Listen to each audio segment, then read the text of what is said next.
Darling, നിന്നെ എത്ര പ്രാവശ്യം ഞാൻ വിളിച്ചു? നിനക്ക് കോൾ അറ്റൻഡ് ചെയ്യാൻ വയ്യല്ലേ? എന്നാ നീ കേട്ടോ, കൃത്യം 10 മിനിറ്റ്, 10 മിനിറ്റ്, അതിനു മുമ്പ് ഞാൻ നിന്റെ മുമ്പിലെത്തും.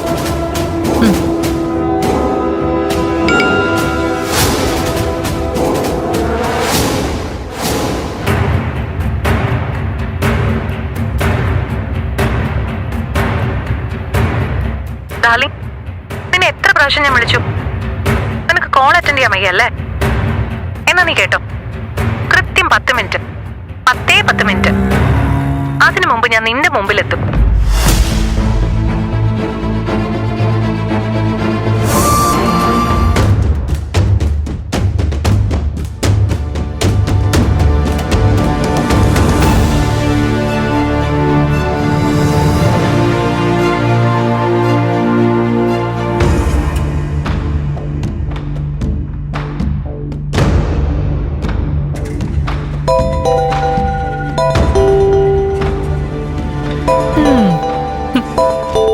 മിനിറ്റിനകം അവിടെ എത്തുന്നു പറഞ്ഞപ്പോ അളിയൻ തിരിച്ചു വിളിച്ചല്ലേ?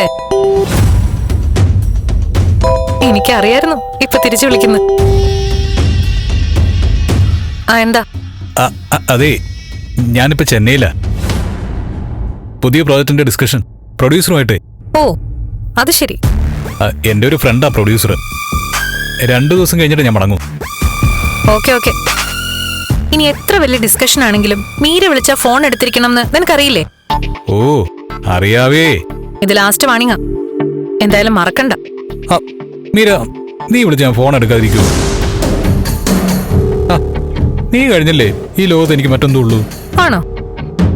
പിന്നെ എന്നാ ഓക്കെ, ശരി, നടക്കട്ടെ. അതിരിക്കട്ടെ. നീ ഇപ്പൊ എവിടെയാ? എന്താ? ഞാൻ ഇവിടെയാണെന്ന് പറഞ്ഞാൽ ശരിയാവില്ല. പറയണ്ട. പ്രകാശ് തിരിച്ച് ചെന്നൈന്ന് മടങ്ങിയെത്തിയിട്ട് നേരിട്ട് ചെന്ന് ഞെട്ടിക്കണം. ഹലോ മീര. ഞാൻ ഡൽഹിയിലാ. പ്രകാശ്, നാളെ ലൊക്കേഷൻ കോവളാണോ ശംഖുമുഖ?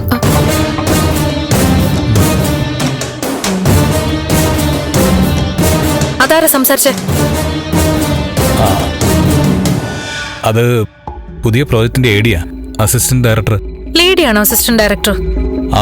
ഇപ്പോ അസിസ്റ്റന്റ് ഡയറക്ടേഴ്സ് ഒക്കെ ലേഡീസ് ആണല്ലോ. അല്ല, പ്രൊഡ്യൂസറായിട്ട് ഡിസ്കഷൻ അല്ലേ പറഞ്ഞേ?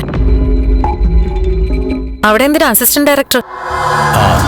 അത് ഈ പ്രോജക്റ്റ് സ്റ്റാർട്ടാവുക, അപ്പൊ ഈ ചാർട്ടിംഗ് ഒക്കെ നടക്കുക. ഡയറക്ടറും കൂടി ഉണ്ട്. നാളെ ലൊക്കേഷൻ കോവളാണോ ശംഖുമുഖമാണോ എന്നല്ല കുട്ടി ചോദിച്ചത്. കോവളവും ശംഖുമുഖവും ഒക്കെ തിരുവനന്തപുരത്തല്ലേ? പ്രകാശ് പറഞ്ഞു ചെന്നൈയിലാണെന്ന്. നാളത്തെ ലൊക്കേഷൻ എന്നല്ല, ആദ്യത്തെ ലൊക്കേഷൻ എവിടെയാണെന്ന് ചോദിച്ചേ. മീര, താനത് ക്ലിയർ ആയിട്ട് കേട്ടില്ല, അതാ. ഓക്കെ ഓക്കെ, ശരിയെന്നാ. ഓക്കെ, ശരി.